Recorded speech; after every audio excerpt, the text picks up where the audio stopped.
Saturday morning coming to you. Welcome aboard, everybody. Thanks for tuning in. We're going to roll through some comments here.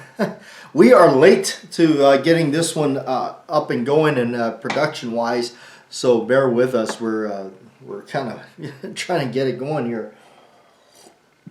But we have some cool things to talk about, I guess, and all that. All right. We got some comments we're going to roll through here, and we're going to check it out. So we got one here. Mike Withers, love your channel and the details you share about your collection and a journey to get them. I have the same addiction. I prefer to think of an expensive hobby. Yes, pieces of history. Yes, we love that. Pieces of history from times of past. You know, plastic fantastic is one thing, but really cool stuff like this, I tell you, it's a whole nother world. You know, I love this. Works of art, works of history. It's a time capsule. It's something that will never be made again, ever, of that kind of quality and standards. It's kind of like, you know, it's this, we live in such a disposable world these days. If you like magic like I do, I think they had a great analogy of a lot of things that Penn and Teller did, where they're doing the cup and balls trick. He says, you know, where you look at where he was comparing to the old days of the cup and balls, where they had metal cups and metal balls and stuff they were using and things like that. He says, but here we're living in a day and age where we use plastic cups and tinfoil ball. So think about that. All right, Scottish American, longer videos are perfectly fine when they're full of information. Our dear Mr. Holster had some longer videos. Yes, Mr. Holster, he had some really good stuff. We had some a lot of traffic out there today, and I never understood that type of sound system people put in their cars. All right, Taylor K. Matt Jack, like the format and length of the shows you're doing. I try to watch them all, though I don't always succeed. Thank you. Appreciate that. And, it's great. It says here, it is great even though your channel has grown. You haven't slacked in interacting with your viewers. Keep up the great work. Awesome video, by the way. A1 steak sauce. He did get it. All right. Yes. Well, and I'm going to keep doing this. This is just what I want to, I love doing this stuff. I keep read all the comments here, most of them that we can get to. I may not read the whole paragraph that you wrote, sometimes, but I want to make sure that you know that we are looking at your stuff. We are looking at your comments, and we're trying to keep up with that. So we do appreciate that. Danger Man, I'm not normally a jealous person, but your collection is outstanding. Best thing you can do is educate yourself with World War II 1911s. Yes. And steak sauce, A1 steak sauce. We got another A1 steak sauce comment there. If you guys don't know what we're talking about, you should have listened to the radio show last week in its entirety. All right. But yeah, it is important. Get yourself books. Absolutely. Reading up on stuff it's important. It really is. I'm sorry, I don't know how to pronounce your name there, your user handle. I do apologize for that. I get that a lot too. The guys behind the counter, they try to get condescending and picking up your transfer. Yeah, and that's the thing. That's why, I've gotten that, and I totally get where you're coming from. Where they people they snob that. Oh, a revolver. Oh, you're getting a 1911. Oh my gosh, it's the end of the world. Like, why are you doing that? You should have got yourself the latest, greatest, plastic fantastic gun that holds like 18 rounds and all that. I don't know. But yeah, it is the reason why I kind of took such a step back, and I talked about that. I really have just taken such a step back from just spewing knowledge freely and decorating the counter with all of that kind of stuff. I got real reserve back. willing to help out certain people if they want, if they have a legitimate question about, something. I will try to my best to help them. But other than that, I really am just kind of, I turn more into just yep, that's cool. Okay, great. Is that what you want? All right, here we go. Done. I just kind of, I've reserved my, if I, like I said, if somebody wants to legitimately know about something, and if I do know about it, I will legitimately help them if that's what they really want. But other than that, I'm pretty quiet about a lot of stuff. I guess you could say just a humble guy, quiet in the corner, don't need to say anything. Don't need to. I'm past that. I don't need to. I've been working counters for a very long time, and we've all been there, and I've all seen it. It's just I had a really good friend, and hope he's in good health, and hope he's still doing well on the island. His name is Ernie, and he helped me out when I first got into the working the counter business. And I tell you, at the time maybe I might have been, definitely kind of, young and dumb involved in the industry for the very first time. But I learned a lot from him. I absorbed a lot from him. And now looking at the way things, looking back at the way he was, I totally understand why he was so just kind of very careful of conversations he had with people. And I totally understand that now. And because that's kind of where I'm at, and of course at the time when I was doing that, he had about 15 years on me, doing it for, he had 15 years into it, I had 15 minutes. So a lot to take in, a lot to learn from a lot of people. I learned it by shutting up and listening to those that have been doing it for a lot longer than I was. And to sit there and say everything is bogus. You shouldn't do that. That's the minute you're going to trip, you're going to fall, and it's not going to be good. It's not going to be pleasant. So, and experience, just being hands-on, seeing things come through the counter, buying, selling, being involved in it. It was a hobby. I loved it, and I tell you, I got involved in it, and that's it. I ran at it with full speed, 100 miles an hour, and now it's just time to slow that roll way back for me now, and just kind of take it easy. So, sorry, we're getting information getting out there, but that's just kind of the way I feel. And I read this comment by him, and there's a lot to be that I took in about reading this comment, and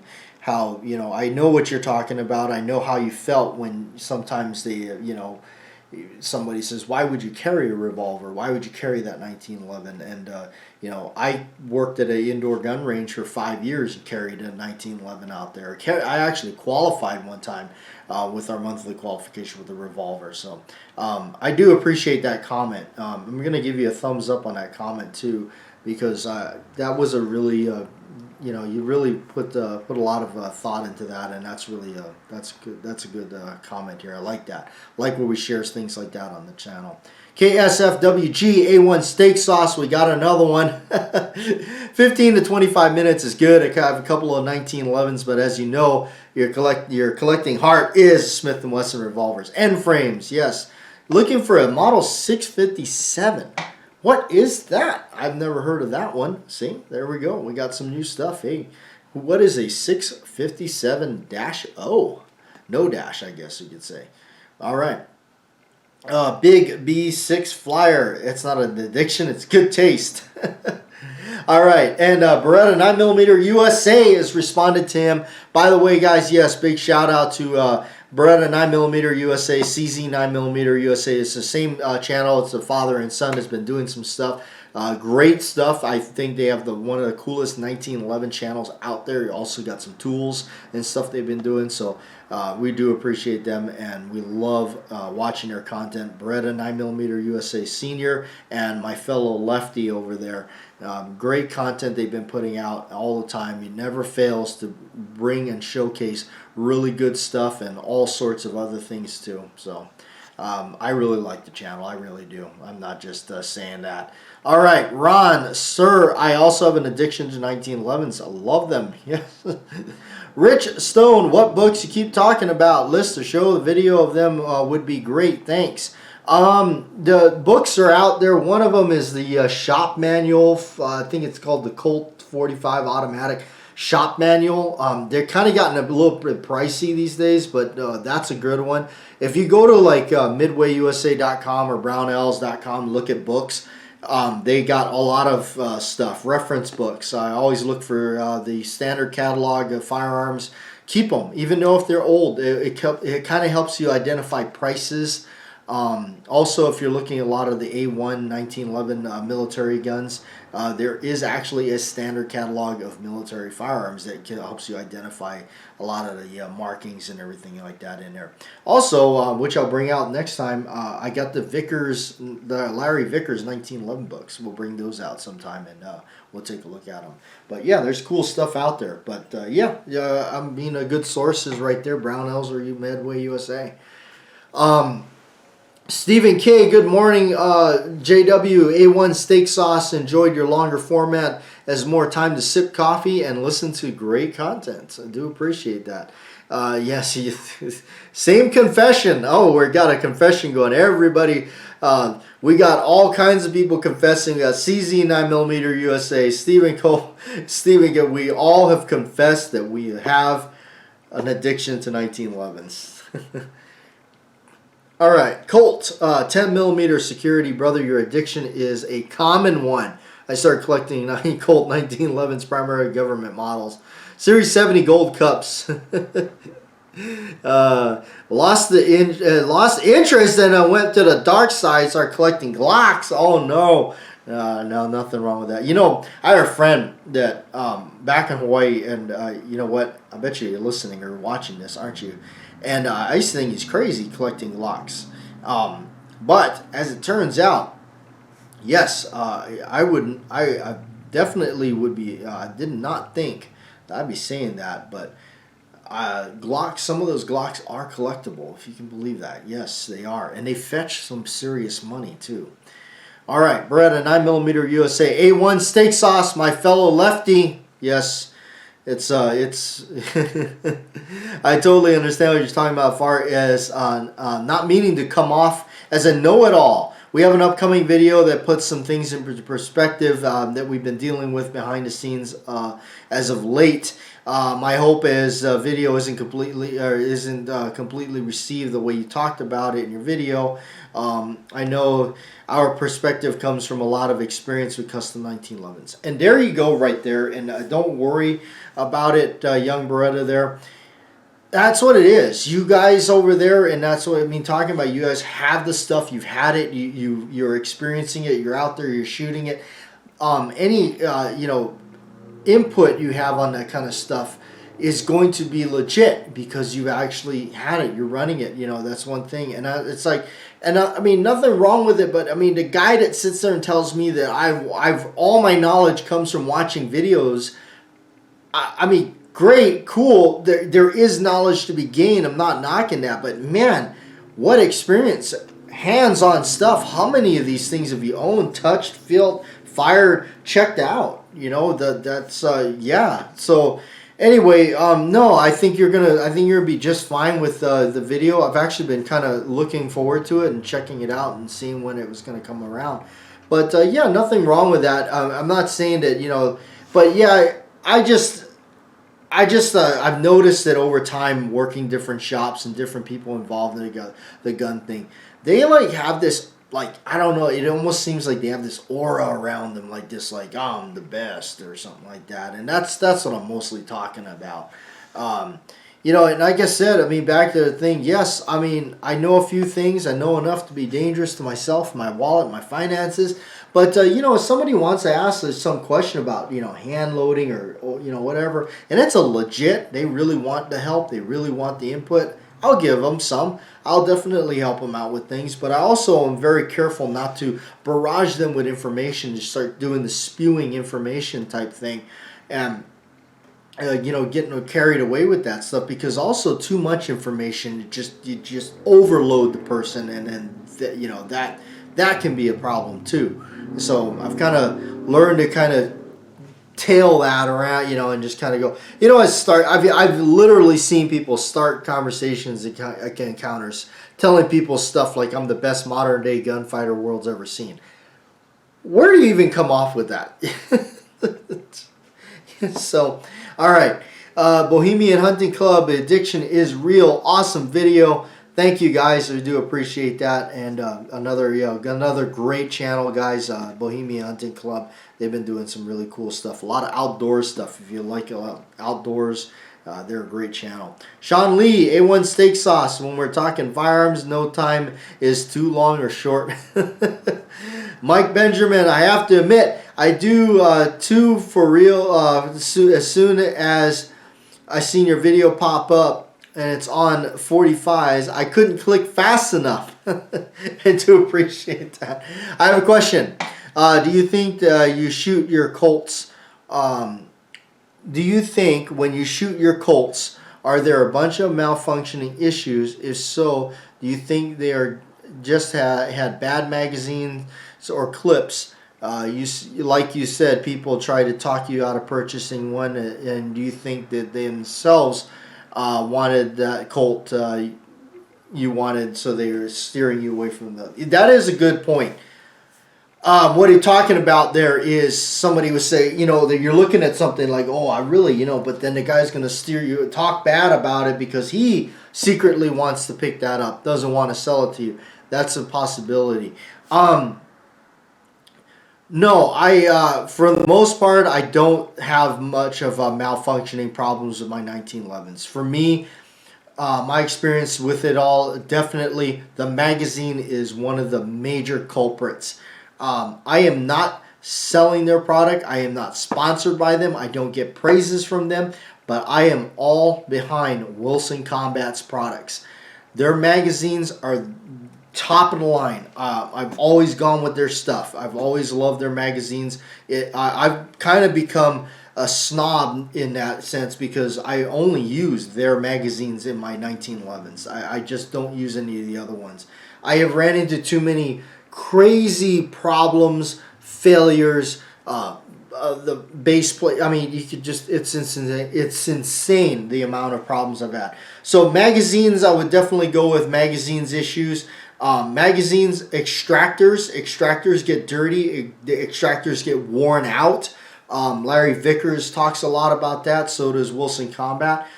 You can even go forward and install one of their bulletproof extractors where they start talking about the curvature that they put in it, and instead of bending it to that, there's that. The ejector is make sure the ejector is good, and recoil spring.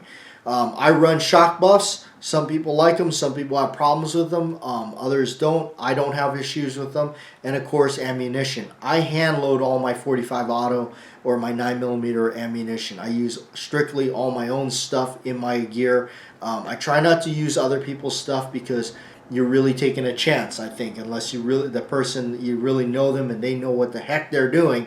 And they're actually going by books and they do things correctly. Some people don't. You know, just it's the old saying where somebody's like taking apart something, they put it back together, and they had like 10 extra pieces still on the table, and they went, "Oh, don't worry about those. We'll just you know, forget the fact that they made that and it's supposed to be there. Now we can do without. We just continue the assembly line minus that piece that we're doing." It's like, okay, but no. Yeah, that's just that's why I think. I mean, I've seen stuff. I had a Springfield Armory that the chamber was really tight, and it left almost hardly any room for error on the crimping and the casing, making sure they're all, you know, good and solid. I've had that where, you know, you got to be careful of that. But other than that, no, you know, I got some that, you know, I don't like to crank up my stuff to high you know, recipes. But, you know, I do have some of the guns where, yeah, it kind of needs a little bit of that oomph to get it to work, you know. So I got a lightweight commander like that. That's a 9mm. It does like a little hotter 9mm ammo for sure. All right. So anyway, yeah, hopefully that sheds some light in that area. Joe P. Love A1 steak sauce. Love the longer videos. Of course, we know Joe loves the longer videos, don't we? Swig of coffee for Joe. All right. Russ Elder, I am looking for a Smith & Wesson 29 or 629, an old model. I love old stuff. Wonderful weekend and Memorial Day. P.S. I am almost 70 years old. My dad always told me, you talk your way into trouble. Yeah. I try to listen and keep quiet. Yeah, you know what? The Duke said something. Talk low, talk slow, don't talk too much. Max McCain, he didn't like a 6.5 Model 29. Remember, Dirty Harry had a Model 29 6.5 inch barrel. Yeah, he did. It was a Dash 2.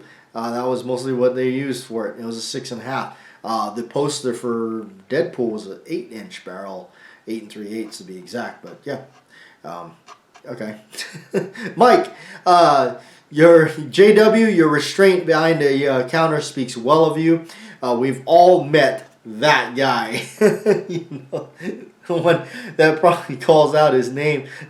Jeez. Oh, Mike. All right, Squib Lift, A1 Steak Sauce, and Trees of Blowing Morning Bat. Yes, Trees of Blowing, another great channel. I like Trees of Blowing because you never know what you're going to get out of that channel. He is doing all kinds of stuff all the time, and great guy. We've got a lot of great people in this community that we've had, and I've been somehow fortunate to be a part of it all. We got a lot of really good people out there. Of course, we've all kind of got together, and there's a lot of us that have moved, no longer around, be it they passed away or their channels are no longer existing.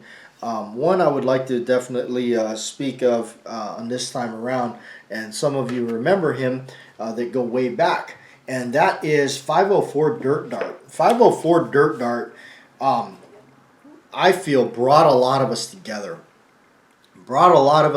He used to do this thing called the Friday Fix, and he'd go around to all of us smaller channels and get us, take clips from each other's videos and say, hey, and it was almost like the news for us, little guys on YouTube right here. And so that was really cool. And he did a lot of that kind of stuff. Another one is my fellow brother. I'm glad that he's popping up videos every now and then, not as steady as he was. The Gun Enthusiast. I believe he's out in Texas there. It's another great channel. Love that guy. He's such a character. I wish he had more time to do more videos. So, all right. This time around, I wanted to talk about, reloading books. Speaking of books, Rich made a comment about books.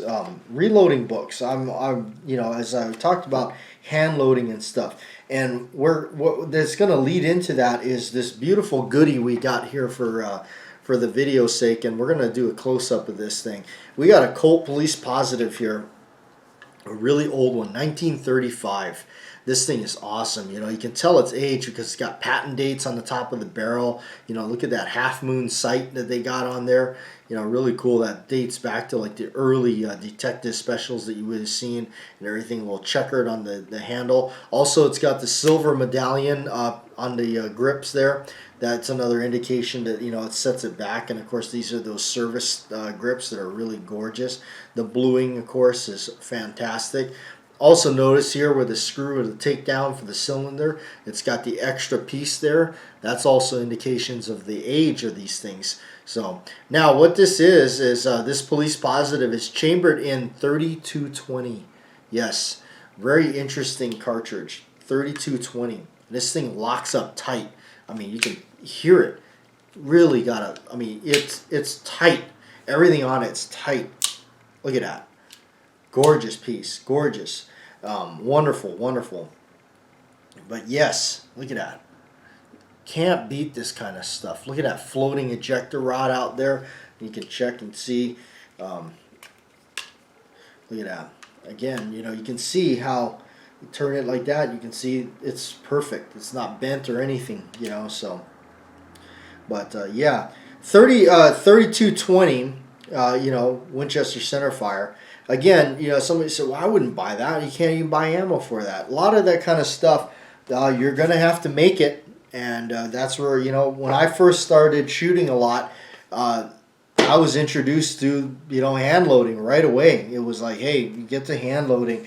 So as I started getting into hand loading and everything, I used to have an old Hornady book that was dated way back. It was one of my top books. I always went to it. I lost it somewhere, and I'm really disappointed. I hope I ever find it again. I'm just gonna, hang on to it, lock it away in the safe deposit box or something. But mostly what I use as my main guide would be a Lyman. This is a Lyman, and I mostly do handgun stuff. But this is the Lyman Pistol and Revolver Handbook, a 3rd edition. Here you can see how much I use it. It's dirty, but it's got a lot of basic, of course it deals with strictly, handgun stuff. And then what I like about it is it's got a lot of jacketed stuff, but it's got a lot of casting, a lot of cast lead stuff that it's important. Using different types of powder that, which I like. I like a lot of the softer powders out there. I'm a big fan of Unique, Red Dot, Green Dot, stuff like that. Those shotgun powders and things like that. So all good stuff. But here's the other thing to keep an eye out for. A lot of the older manuals, older books, I collect a lot of them. We actually got this one here. Look at this one, Handbook of Cast Bullets. I mean, this is going through and showing you stuff, and these things are like, these are from, yesteryear for sure. This one here, we got a copyright. Where's the copyright on this one? I don't even know if it's going to show it to us.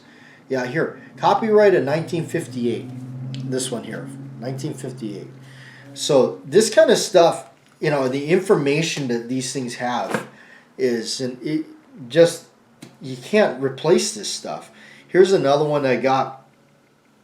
This is a RCBS reloading guide. This is the 3rd edition. It even says the price for $2. This one here is copyrighted 1973.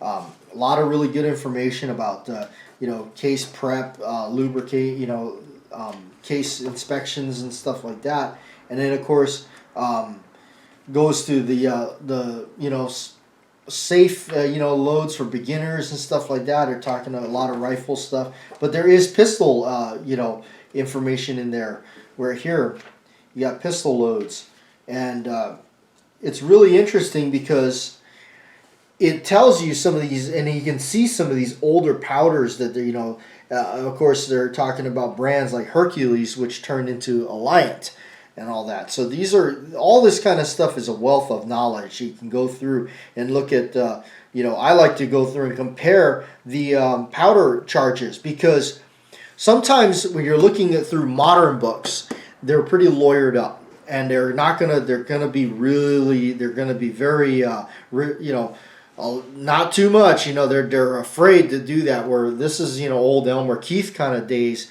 and that way you can also kind of understand a little bit, where if I'm looking at this, like for instance, it's like looking at Unique powder here for a 9mm, and they're jumping into 5.5 grains, for 125 grain, 115 grain jacketed soft point kind of stuff, where I wouldn't have even thought that branching off into the 5, let alone 5.5, but eventually, it's good to see that once upon a time they were doing things like that, So, and then also here's a Hornady. This is a Hornady book right here. This is volume 2. It's a hardcover of a Hornady book. This is very similar to the one I was just talking about that I lost, that I wish I could get back. But yes, this one here has great, recipes and stuff like that. Again, I cross-reference a lot of these type of recipes to what's in the modern books, and you can actually compare and see. You can almost come up with some loads that for your own deal, and write them down in your own books and make notes from stuff like this. But getting books like this, I always collect the older stuff, older reloading handbooks. Here's a Lee 1st edition reloading handbook. Little I'm looking at 99 cents. I'm a big fan of Lee products, by the way. And this does have a lot of powder charges and stuff like that on the bottom here that they're talking about. They'll go through and talk about different powders and stuff. But I'm a big fan of Lee products because Lee's stuff is inexpensive and it works.